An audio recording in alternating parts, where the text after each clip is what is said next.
Hello and welcome to a brand new series on ATomiGazi, where we take huge films, usually part of a big franchise, and set them apart from their lore and their history and their reputation to see how well they do on their own without any external references. That means if it's based on a book, it doesn't matter here. If it has sequels that expound upon the story in the movie that we're focusing on, we can't look into the future, so we don't know any of that. All we have to go on is what is offered in the script, either in dialogue or in the visuals of the film itself. And today, we're going to be looking at one of the most popular and lasting franchises of all time, Star Wars. I'm TJ from ATomiGazi, and let's see just how well Star Wars Episode 4, A New Hope, holds up as a film. So this is the story of A New Hope. Basically, there's a bit of a civil war going on, pitting the tyrannical Galactic Empire against the upstart Rebel Alliance, one of the leaders of which is Princess Leia, who is in possession of the stolen plans to the huge weapon/space station, the Death Star. The film begins with the Empire giving chase and eventually boarding the ship, forcing Leia to transfer the plans to a droid named R2-D2, in the hopes that he can deliver them to a man known as Obi-Wan Kenobi. Narrowly escaping with his counterpart C-3PO, the two land on Tatooine, where they wind up in the hands of Luke Skywalker, a young farm boy who wishes to join the rebels in the fight against the Empire. However, his uncle is keeping him on the planet partly because he needs help with farming, and partly because he's worried about him ending up like his father. But that night, R2-D2 charges off for Obi-Wan, whom they soon find while being rescued from the Sand People. Before being given the message, Obi-Wan informs Luke that both he and his father were warriors of peace known as Jedi, who had fought in a war long ago, and that Luke himself is also destined to become a Jedi. However, Luke initially refuses to follow this path, as he cites his uncle's need for him on Tatooine. But that all changes when the Empire tracks the droids to his home while he's away and burns his aunt and uncle alive. With new motivation and lack of consequence, Luke goes with Obi-Wan to Mos Eisley, where they enlist Han Solo and his co-pilot Chewbacca to fly them to Alderaan, the home world of Princess Leia, to give the plans over to the rebels. Simultaneously, the Empire has been trying to get the location of the rebel base from Princess Leia to no avail. So they travel to Alderaan first and threaten to destroy it if she doesn't comply. However, even when she gives them false information, they still blow up Alderaan anyway. And with nowhere to go, Luke and company get captured by the Empire. Through many twists and turns, the gang manage to rescue Princess Leia.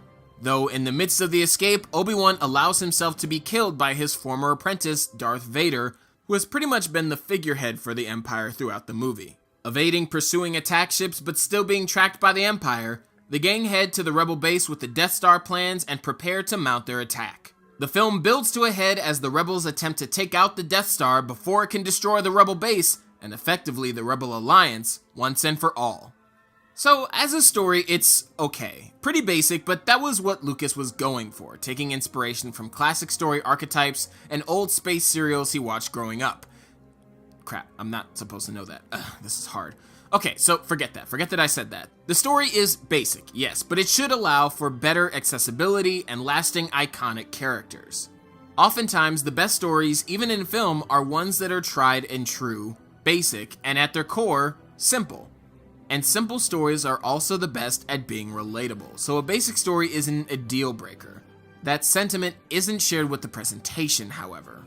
For the most part, I'd say the cinematography in Star Wars is ambitious in some places, but mostly average. At times, it's not just good, it's great, especially when coupled with John Williams' iconic score. The infamous binary sunset scene says more about Luke than the dialogue ever could. And the editing and the cinematography of the boarding scene at the beginning of the film is also well done. But there are some times when it seems that Lucas is sort of just having images for the sake of images. Like here, where they get out of the speeder just to look at Mos Eisley and then they get back in the speeder. But you know, I can forgive that. What I can't forgive is disrespecting the one big main villain of your movie through mediocre cinematography. This is also a writing issue, as basically anyone can talk to this dude however they please with little to no consequence, despite them simultaneously wanting you to fear this guy and making it seem like he is a big figure of authority within the Empire. But the former is reinforced with basic cinematography for what's clearly meant to be a significant character. His entrance, basic. The scene where he strangles a guy, basic. Even in the big confrontation with Obi-Wan, you couldn't do anything to make this guy look badass. It's just as bad as in The Last Airbender, where the Fire Lord is just some schmuck that Zhao calls sire before they do a West Wing walk and talk. The characters other than that are well defined. They're fairly broad strokes, but they're different enough to organically play off of each other, which is good. Nothing to really write home about, but good. Though the film does have a bit of inconsistency at times. A bit with Luke, but particularly with Leia. In the beginning, she's shown to be a bit snarky, yes, but is still very much a princess/damsel in distress character. Whereas during her rescue scene, it's basically a 180, and now she's in full badass woman mode, and it sort of feels like two different characters a bit, though that's really a bit of a nitpick, and I actually rather like her character in the second half of the film. In fact, she's probably my favorite character in the film. I mentioned how cinematography can hurt the intended reception of a character, but the writing can also hurt characters in a different way.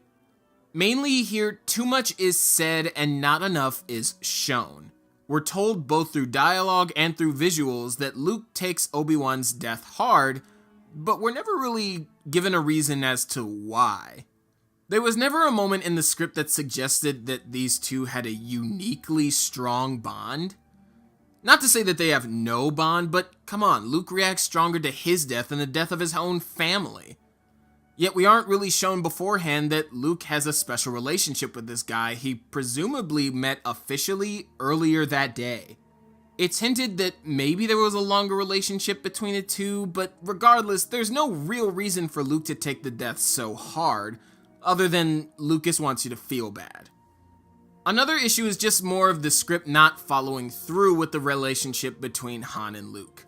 Specifically, their arc as friends is lopsided, which in other cases is fine, but here the script is trying to construct a strong unit with this main cast, so a bit more symmetry is needed. To elaborate, Leia shares a dual role I touched on earlier in being both a damsel and a strong woman. Both of these roles resonate with Luke and Han respectively, so it's understandable why they feel close. However, what the film tries to do is have Luke and Han affect each other for the better. See, these two characters are polar opposites, but they are also on the same side. And this is actually a very common practice in film, and is a staple of the buddy cop genre as a whole. If you put two drastically different characters with warring ideologies on the same side, they inevitably bond and learn from each other to accomplish their goal. But A New Hope only does this with Han, which speaks more to my issue with Luke in that he doesn't have a strong enough arc as a character here. Even if the arc is just starting, it needs to be well established, and it isn't in my opinion. Here we have a humble yet kinda mouthy farm boy, which is already a bit paradoxical, who wants to prove himself. Okay, so what's in his way? His family. Okay, so maybe he sneaks behind his family's back, like Mulan, in order to prove himself, or they could just die. Alright. Okay, so maybe it's more of an internal issue. This is directly foreshadowed in Obi-Wan's line here. That's your uncle talking. So Luke will probably have to prove himself that he's capable of greatness. And you know what? The ending actually completes this arc. But we never see the obstacle of his own doubt re-emerge in the plot after this scene. Basically, to do this arc right, you have to show, 1, that Luke continuously doubts himself and his role in the greater scheme of things, and 2, there are consequences for him doing so. For instance, we see Luke struggling to use the Force on the Falcon, but instead of simply getting it right on the second try, he should have failed here, creating frustration, confusing, and adding validity to his doubt. This then should have come back in a way that leads inadvertently to Obi-Wan's death, making him feel responsible, which would also explain why he took his death so hard. Then in the end, this moment all of a sudden has much more meaning and weight.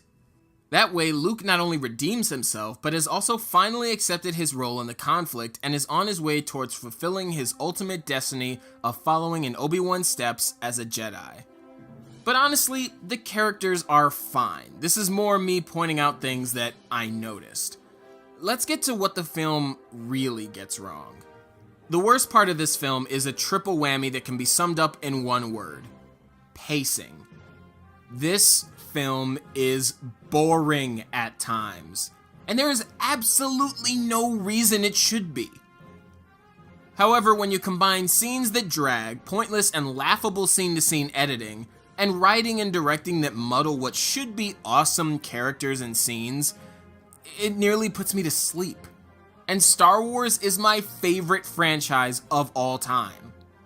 The fact that it takes 55 minutes just to get off Tatooine is ridiculous. That's literally half of the movie. The fact that the trash compactor monster, 1, makes no sense, and 2, has literally no point and just adds tension onto a situation that was already going to be tense, is also ridiculous.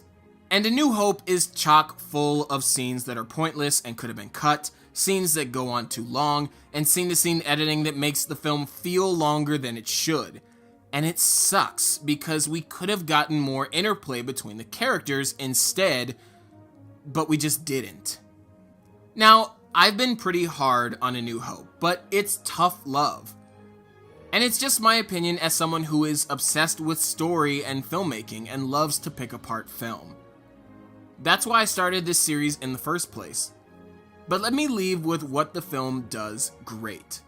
First off, though Luke's arc could have been handled better, as could the relationship between Luke and Han, and even Han and Leia, the ending is brilliant. You can feel the suspense get thicker. You feel for the pilots that go down. The moment Luke uses the Force is still powerful. The progression of everything, the pacing, which is just right, the music, which is the brilliant cherry on top of so many things going right at the end. Altogether, it's a great climax to the film, and though it kind of just ends after that with little fallout, it's a wild ride I'm glad I was on. But what Star Wars does the best is set up a world that we as the audience want to see more of.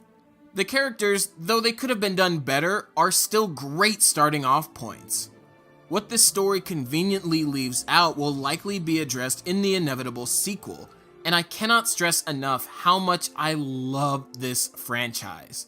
That's why I started the As a Film series with it. I was super hard on episode 4, and from this point forward, there will be even more tough but fair love thrown at this franchise. But until next time, I've been TJ from ATomiGazi, and this has been Star Wars as a Film. May the Force be with you, young Padawans. So that was my opinion on the original Star Wars as a film. What did you guys think? Let me know in the comment section below. Did you agree? Did you disagree? Do you have more to add? Please feel free to let me know down in the comment section. As always, if you enjoyed this, don't hesitate to like, share, and subscribe. It helps me out a lot. And if you want to help keep this series going, you can support it on Patreon here. There's a link in the video somewhere on the screen. I would really love to keep doing these kinds of videos, and any contribution helps towards that. As always, thank you so much for watching, and until next time, I'll catch you all later.